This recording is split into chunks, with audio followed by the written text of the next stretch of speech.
The first year he went pro, Caleb played a scrimmage in the Vanguard gaming training facility. His performance was stellar, earning him match MVP. It won him nothing but a single, damning verdict from Julian Thorne in the observation booth. Julian found him wanting. The younger man in the gray hoodie standing beside Julian tried to reason with him, suggesting they should reconsider. He pointed out that the kid was truly the most promising talent from this year's youth camp. Julian, legs crossed, simply closed his notebook. He stated that no further consideration was necessary. Julian wasn't just VG's team captain. Hailing from a wealthy family, he was not only the strongest top laner in the history of the professional circuit, but also Vanguard's largest shareholder. His word was law. As Julian prepared to leave, Caleb, unwilling to accept the outcome, hurried after him. He needed to know why. He asked what he had done wrong, promising he could fix it. Julian paused, turning his head slightly. He acknowledged that Caleb's stats were impressive, his mechanical skill nearly flawless. But he pointed out that Caleb failed to coordinate with anyone, that on numerous occasions his selfish, individualistic plays had cost the team its advantage. Caleb's hands clenched in frustration. He apologized, explaining desperately that he was only trying to make his stats stand out, that he would change. Julian didn't slow his pace. He added that on a personal level, he wouldn't advise Caleb to pursue a career in esports. He concluded that Vanguard Gaming had no use for extreme solo heroes. His tone was light, almost gentle, yet it felt like a death sentence for Caleb's professional aspirations. Caleb stumbled out of the VG complex, his spirit crushed. His phone buzzed, and he answered it. A voice on the other end asked if this was Mr. Evans, informing him that his grandmother's surgery fund was insufficient and inquiring when he might be able to come to the hospital to settle the payment. Caleb squatted on the damp Seattle sidewalk. At 16, he was already drowning in debt. He needed money, a lot of it, for his grandmother's treatment. But playing video games was the only thing he was good at. It was why he had come to try out as Julian's substitute top laner in the first place. Now that path was barricaded. He buried his head in his arms, too numb even to cry. Just then, a lollipop was held out in front of him.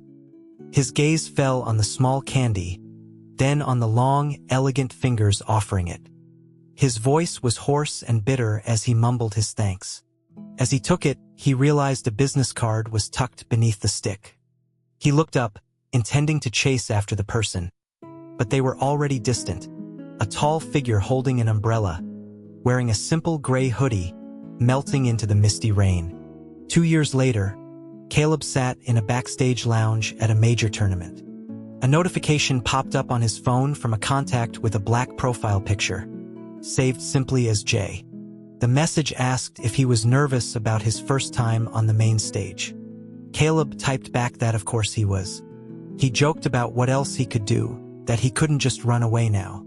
He added that Jay had coached him for so long, he couldn't let him down. Jay's replies were short and clipped. He would not be let down. They were just online acquaintances, nothing more. A strictly professional tone. Caleb chuckled and put his phone down. A staff member opened the door, telling him it was time for the match to begin. This was the first official match of his career. He played with extreme caution. Despite some errors, his team secured the win. It was the best possible start, and it made the audience remember his name. The moment he was off stage, he eagerly messaged Jay, telling him that he won. There was no immediate reply. At that moment, he overheard his teammates talking. One asked if the others had heard that Julian Thorne went to the hospital today. Another wondered if it was because of his hand again. The older members of the team grew somber. After years in the league, the fierce competitiveness of youth had mellowed into a shared respect for fellow veterans. Only Caleb remained impassive, his eyes downcast as he navigated away from his chat with Jay. He held up his phone to his teammates and announced he was ordering pizza, and that they should add whatever they wanted. The melancholy atmosphere vanished as they swarmed him, nearly knocking him out of his gaming chair to grab the phone. Late that night, a new message from the black icon appeared. It said that Jay had seen the match and that Caleb had played very well. Now an official pro, Caleb was approached by the team's management. They informed him he had a streaming quota to fill and that he needed to schedule his hours. He opted for a half-face, full-hand camera setup. Not long after going live, he pulled off a spectacular multi-kill, and his channel's popularity soared. In front of the camera, chewing on a lollipop, he glanced at the stream chat while his hands flew across the keyboard. A comment asked about getting Julian Thorne's autograph. Caleb laughed and told the chat that he could try asking, but he couldn't make any promises. A wave of excited messages flew by. He opened his chat with Jay. He relayed a fan's request for Julian's signature. Jay questioned why he didn't just ask Julian himself. Caleb replied that they didn't know each other, and it would be awkward. After a pause, an image came through. It was a photo of a beautifully handwritten signature. The angle was perfect, with soft light falling on an exquisitely structured hand. A visual feast. Caleb sent back his thanks to Jay. Jay noted that Caleb only ever called him Jay. Caleb replied that it was because Jay wouldn't tell him his name, then playfully asked what he would prefer to be called. Boyfriend? After a long delay, a single, placid okay came back. Okay. What did that mean? He had just been focused on the game, and now he had a boyfriend? The chat became a frenzy again. They spammed that the streamer was blushing, asking if his girlfriend had messaged him. They teased him for fumbling his lollipop, for being so flustered that he was getting killed repeatedly in-game. Realizing his performance had tanked, he quickly refocused, landing a skillful counterkill on his opponent. He smiled, flashing his canines, and admitted his mistake. He had just been distracted by a picture of Julian's signature. He confessed, remarking that the penmanship was as elegant as the man himself. Before the chat could erupt again, he had already ended the stream with the swiftness of a pro. The tournament season coincided with the end of the year, which meant the annual industry gala. His phone buzzed with a message from Jay, who warned him that the old executives like to pressure people into drinking. He reminded Caleb that he had an alcohol allergy and told him to be clever and avoid getting cornered. Caleb messaged back that he understood.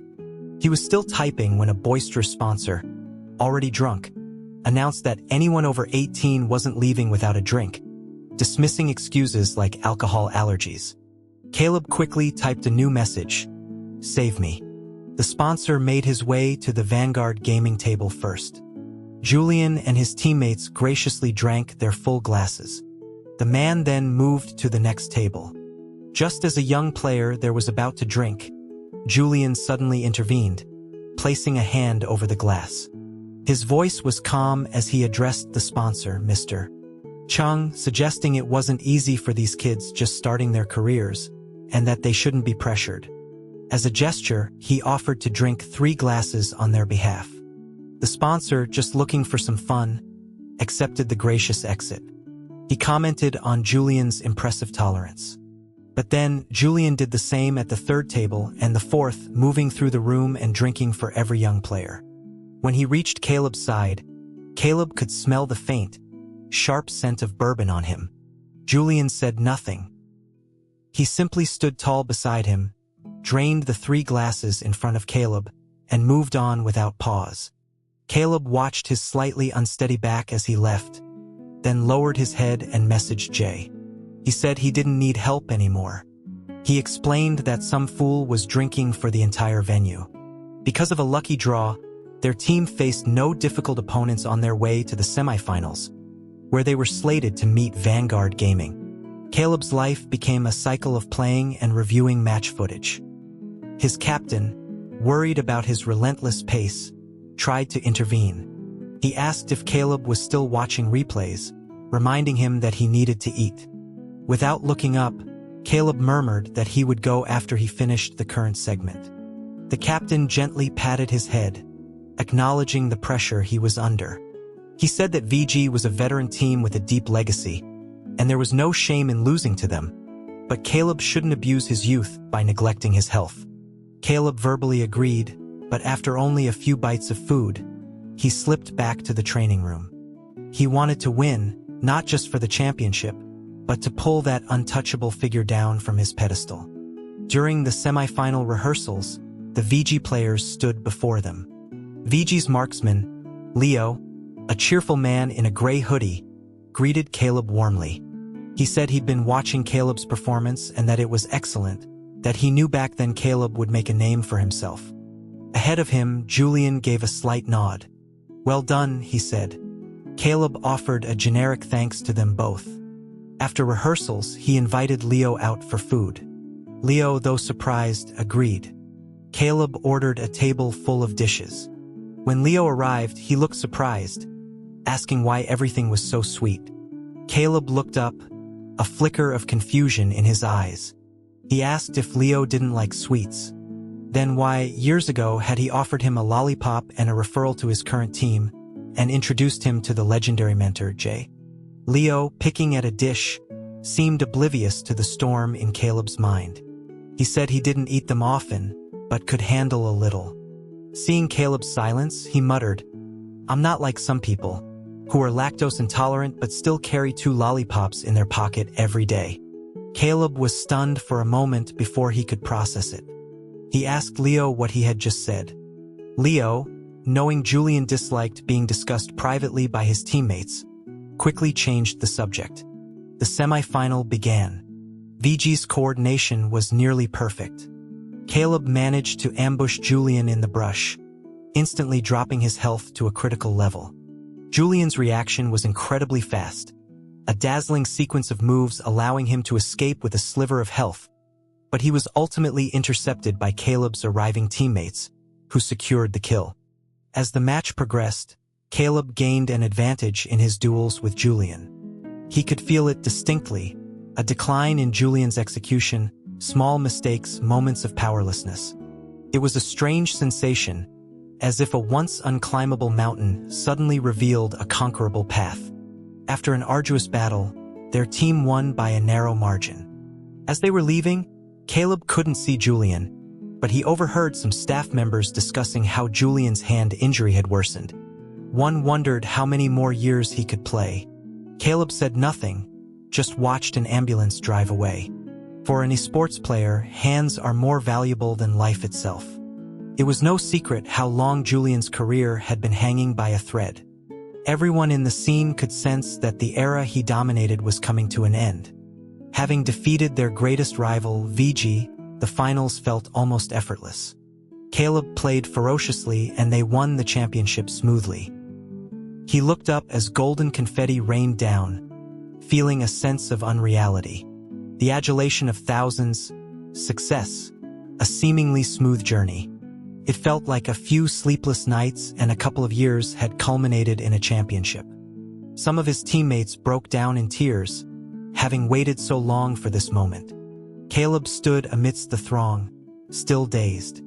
He started to wonder if Julian had also been 18 when he won his first title. What would he have been thinking on this stage? He shook his head with self-derision. What did it matter? Julian was just a has-been, someone he had defeated. His phone screen lit up. He glanced down at the black contact icon. A single word was there: congratulations. For his bold and decisive performance in the finals, Caleb, the newcomer, was awarded the finals MVP. Highlight reels of his gameplay spread across multiple platforms. The tournament organizers, seeing the narrative of Julian's decline, wanted to build a new god. They chose Caleb. News stories began to circulate everywhere. During an interview, a host asked the new star top laner what he really thought of his predecessor, Julian Thorne. Caleb simply held the microphone and stated coolly that he had always admired Julian. He had once believed Julian was an opponent he could never overcome. But now his time was over. The old king is dead. Long live the new king. As the last syllable fell, the crowd erupted. The words were arrogant, disrespectful. It was a high-risk move, but some media outlets spun it as youthful fire, the kind of drama that esports thrived on. The topic exploded. On the day of the award ceremony, the organizers, chasing ratings, had Julian present the medal to Caleb. As Julian's long, elegant fingers took the metal. Caleb leaned in with a malicious curve of his lips and whispered, "Julian, thank you for placing me on this throne." He clearly saw Julian's expression falter for a second. Julian asked him what he said. Caleb tilted his head, the motion of whispering in his ear almost intimate. He thought he had made it obvious enough. Before defeating him, he would study every one of Julian's habits, every frame of his gameplay until 3 in the morning. He wasn't here to win against him. He was here to replace him. It was all for revenge, for that one dismissive comment in the training room that had condemned his career. On the stage, he leaned down before Julian and chuckled softly. "Now crown me, Jay." He found Julian waiting for him outside the VIP lounge. The moment he stepped inside, he was pushed onto a sofa. He looked up at Julian with a half-smile. Julian stared down at him, his voice trembling slightly. He asked if this was all a game to him. Caleb, affecting a nonchalant air, confirmed that it was, and that seeing him angry was revenge enough. He provocatively asked Julian if he had fallen for his trap. Julian's eyes darkened.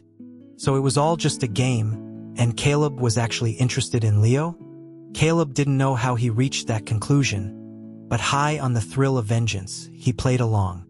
He said of course he liked Leo. It was Leo who gave him the referral letter, so he wouldn't be left with nowhere to go. Julian's eyes widened in shock. He asked if Caleb was saying Leo gave him the referral. Caleb, not understanding Julian's reaction, simply continued his taunts, reminding him that the media was right outside. He warned that if Julian did anything to him here, his career would be over. Julian's gaze became hollow.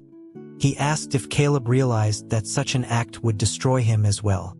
In the end, Julian shoved him roughly back onto the sofa. As he was leaving, he said, "Caleb, I have never regretted teaching you everything I know, but I still stand by my original judgment. You are not fit to be a true professional." He strode out of the room. Caleb felt as if the deepest, softest part of him had been pierced. Watching him go, he clenched his fists. With those words, his revenge had ended in his own total defeat.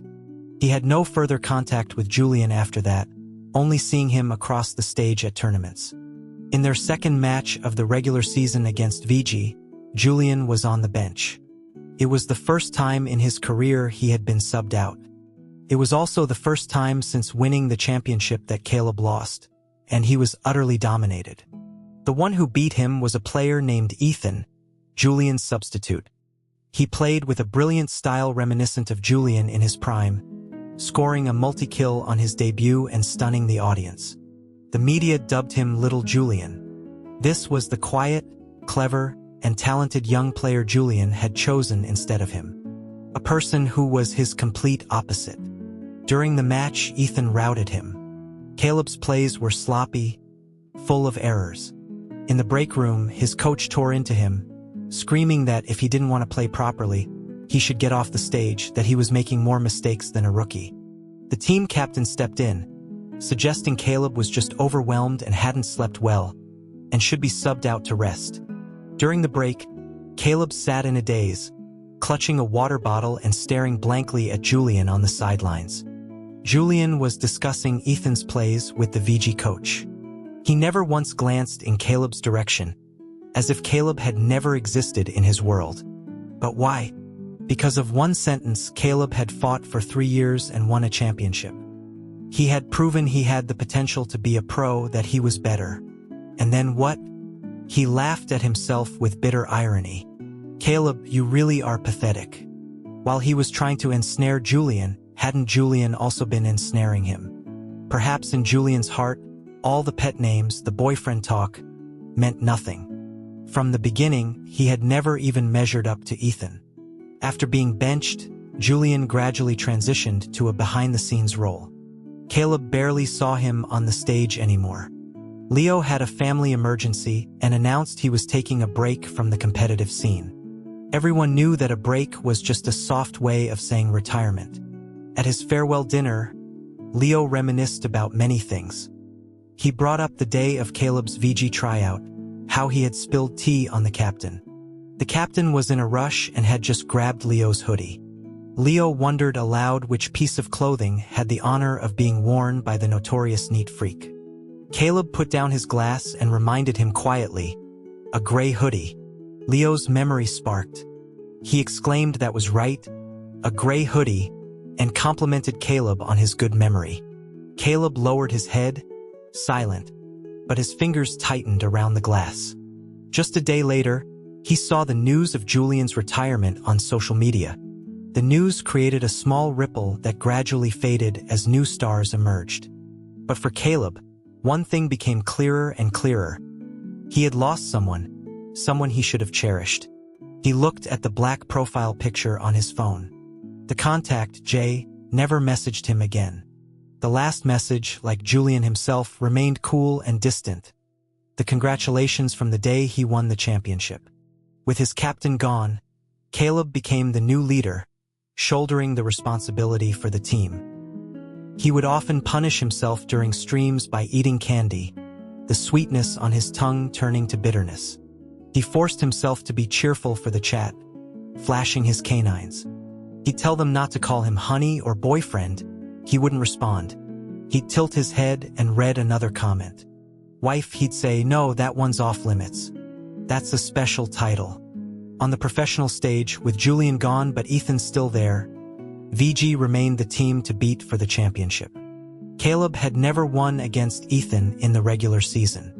In preparation for the finals, he and his teammates practically lived in the training room, surviving on instant noodles. Without Julian's guidance, he felt for the first time how incredibly difficult it was to win. The pressure was so immense he would cry in the training room, only to have to comfort his teammates and tell them to relax. This time, with no one's help, he and Ethan stood together on the grand finals stage. The night before the match, he went to a small convenience store outside the venue and asked the owner for a cup of instant noodles and 3 lollipops. The owner refused, instead handing him his own bento box. He told Caleb not to eat instant noodles the night before a big match. Caleb didn't take it. He looked at the owner from over his mask and asked how he knew he was a player. The owner took back the bento, stating matter-of-factly that he recognized his hands.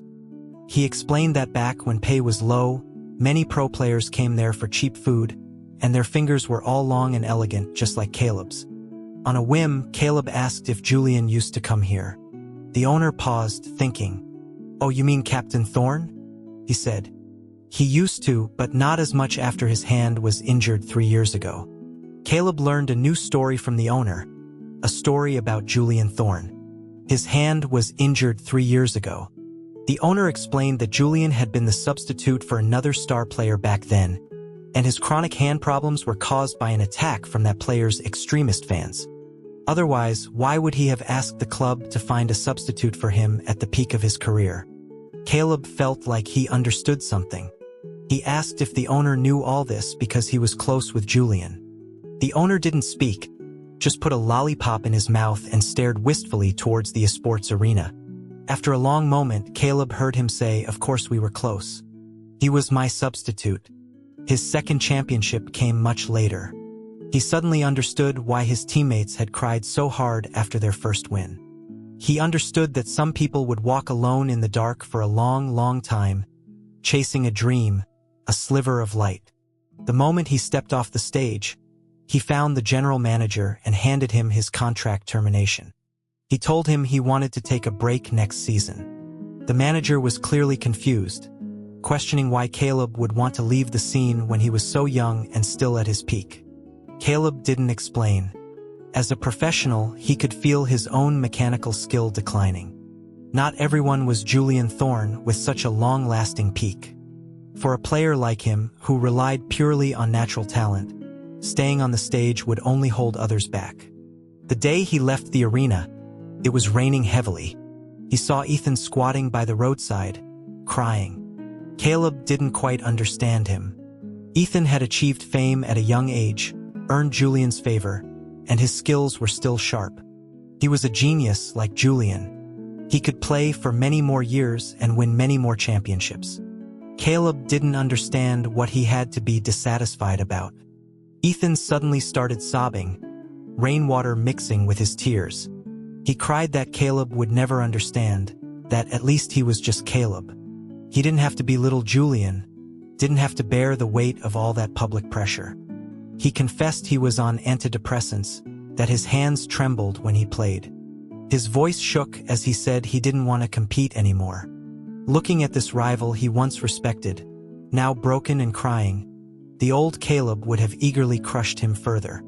But now he felt no joy in his victory. He suddenly understood. A person like him, born rebellious, arrogant, and wild, was never meant to be a responsible substitute. Perhaps that long ago, frantic rainy night, Julian, with his foresight, had pointed him toward a different path. A path that belonged only to Caleb, one that would let him walk further and stand taller. On the first Christmas Eve after his second championship, a time for family reunion, Caleb was alone, dragging a large suitcase through the snow. He took a few wrong turns and found himself lost. A tall, slender figure came out to take out the trash and ran right into him. It was Julian, whom he hadn't seen in a long time. His calm eyes rested on Caleb, as if suppressing some emotion. He asked what Caleb was doing there. Caleb gave a bitter smile and asked if he would believe that he was lost. Julian didn't buy it, leaning against the doorframe. He remarked that Caleb certainly knew how to pick a location to get lost in, a gated community on Christmas Eve. Caleb threw his arms around his neck and kissed him. Julian's pupils contracted. His voice came out as a hoarse, low whisper, asking what the hell Caleb was doing. Caleb opened his arms to him, his eyes red. "Julian, I need a hug." It was then that Julian realized something was wrong. He touched Caleb's forehead. He was burning up. Julian asked why he was running around with a fever. Caleb's body was scorching, and he began to unconsciously press against him. Julian's voice was raspy. "Caleb, you had better actually be sick. Don't let me find out you're faking this." Someone had given him medicine to bring the fever down. He opened his eyes with difficulty, his breathing heavy. "Julian." Julian placed a thermometer under his arm and told him to hold still. Caleb's voice was scratchy as he complied. Julian watched him, a slight flicker in his eyes. He asked if Caleb had to make himself this pathetic just because he wasn't competing anymore, questioning why he came to bother him instead of finding Leo. Caleb's hand restlessly grabbed the hem of his shirt. "Who said I like Leo?" He watched Julian's eyes lose their light. Then he smiled and blew a soft breath against his ear. "The one I like is you, Jay." The usual calm in Julian's eyes gave way to a storm. He lifted Caleb onto a nearby counter, his knee pressing between his legs. Caleb tugged on his tie, watching him breathe heavily. "Do you like me too, Jay?" Julian stared at the line of his throat, his tongue unconsciously tracing his lips as his Adam's apple bobbed. He said he wasn't so pathetic as to like someone who played with his feelings and deceived him. He added that since Caleb had delivered himself to his door, and he had taught him for so long, he was just collecting the interest he was owed. Caleb understood. No love, just desire and resentment. Just as Julian was about to kiss his neck, the door opened. A beautiful young woman stood there, holding bags of groceries, her mouth agape. She asked Julian to help her with the bags, then noticed Caleb. "Oh, we have a guest." Caleb felt Julian's grip on his waist loosen instantly as he went to help the woman. Caleb sat awkwardly on the counter, pulling his knees together. He had never heard of Julian having a sister. His heart sank. But the young woman seemed more flustered than him, as if she were the one caught in a compromising situation. She asked if they needed her to leave. The young woman was Julian's mother. She was very gentle. She asked if he was Caleb, saying that Julian had told her about him, that he was a very good boy. She asked if he liked her son. Caleb, embarrassed, took the hot tea she offered, neither nodding nor shaking his head. Her voice was lovely. She explained that Julian had gone through a long period of depression after his hand injury, and that he used to fall asleep listening to Caleb's voice while looking at his picture. She hadn't met him in person, but she had seen his photo and heard his voice. She thought he was a sweet kid who knew how to charm people. But since Julian came back this time, he'd been withdrawn again and hadn't contacted Caleb, so she guessed they had a fight. Caleb lowered his head, stirring the tea. He apologized, saying he was the one who lost Julian. Julian's mother just smiled faintly. She said she knew her own son, and he wasn't lost. She pointed out that he used to keep his door tightly shut. But tonight, with Caleb here, it was wide open. She suggested that if the young people felt she was in the way, she had plans to see a movie with a friend, and if it ran late, she might not even come back that night. She took Caleb's hand and gave him a knowing wink. Go on. He pushed open the door. Julian's room was dimly lit. He saw the trophies in a display case, 3 of them, medals coated in a thin layer of dust. Julian had just finished a game. The screen showed a victory, but he sat there looking dejected. He told Caleb to get out before he changed his mind. Caleb walked up to him. Julian, can't you see it? I like you. His fingers gently traced over Julian's knuckles, his cool eyes swirling with desire. His voice was a hoarse whisper. Caleb, do you think I'm that pathetic? You're the one who seduced me, and yet you summon me and dismiss me as you please. Caleb didn't speak. He admitted to himself that in his interactions with Jay, he had used the basest methods to lure him and play with his emotions. He looked up at him. I was wrong. How do you want to punish me? Julian raised that elegant hand and stroked the bridge of his nose. Caleb now saw the mark on his hand clearly, a long, ugly scar. He leaned in and kissed it reverently. Julian's eyelashes trembled, a soft sound escaping his throat. You shouldn't have come. Caleb moved to straddle his lap. But I'm here. Light reflected on Julian's face, and Caleb was the only bright spot in his dark eyes. Julian just stared at him. Caleb, after everything you did to me, you still dare to come here. Are you not afraid of dying in my bed? Caleb leaned in and kissed his cool lips. Julian, I want to die in your bed. Their fingers intertwined on the bed. Julian was like a man avenging a betrayal, punishing him for his deception, for mistaking the person he liked. Just before he passed out, Caleb clearly felt Julian kiss away the tear at the corner of his eye with those beautiful, thin lips. You chose this. Don't cry. It was an unforgettable Christmas Eve. 3 years later, in a regular season venue, Caleb and Julian sat in the audience wearing masks, unrecognized. He heard the fans in front of them discussing how the matches had been getting less exciting over the past few years. One lamented the lack of new talent. Another fan interjected that it was because they hadn't seen the matches from 3 years ago. The era of Julian Thorne, Ethan, and Caleb. That was when the top lane was a clash of titans. Caleb never thought that after 3 years, someone would still remember his name. He turned to Julian and smiled, whispering in his ear, "Looks like all 3 of them are connected to you, Captain Thorne. Any regrets? Teaching your apprentices only to have them take your job." Julian calmly glanced at him, love swirling in his tired eyes. The lights hit their faces. The host, following the director's camera, spotted Julian. Even with just his eyes showing, he was devastatingly handsome. The host shouted, "That's Julian Thorne. What brings the legend to the venue today?" Caleb poked his own cheek. "What, you only see him? I guess my work was for nothing." Julian's smile was faint. He magically produced a lollipop and handed it to Caleb to pacify him. Just as Caleb unwrapped it, he heard the host scream again. And who is that next to him? It's Caleb. 2 generations of genius top laners in the same frame. This is a rare sight. Caleb grinned, biting on the lollipop and waving generously at the camera, showing his canines. Several female fans started screaming, "Caleb, baby, I love you." For some reason, this statement triggered an intense possessiveness in Julian. He pulled Caleb's large, rabbit-eared hood over his head, shielding him from the bright camera flashes. Before Caleb could react, his face was buried in the soft fabric, his struggling hands only able to flap the rabbit ears up and down. Julian, MMPH. Julian just stared at him intently, then leaned down and kissed him. The act ignited the entire section of the arena. The screams of the crowd were loud enough to tear the roof off. There were people everywhere.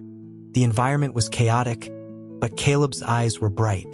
Tucked inside the hood, he could only look up at Julian's slightly flushed face, hearing his soft breaths as he nibbled on his lip. "Caleb, you can only look at me." In this simple, blunt way, Julian declared his absolute ownership of him. Caleb laughed softly, his voice husky and a little enchanting. "Okay, Captain, I'll only look at you." The director's camera froze on their kissing lips. Many people think that winning a championship is the end of an esports story. But he didn't think so. Past glories are like seasoning for life. Away from the stage, they were just an ordinary couple. Love was always supposed to be a mutual pursuit. "You are the mountain I look up to, and I am the deep water that reflects you."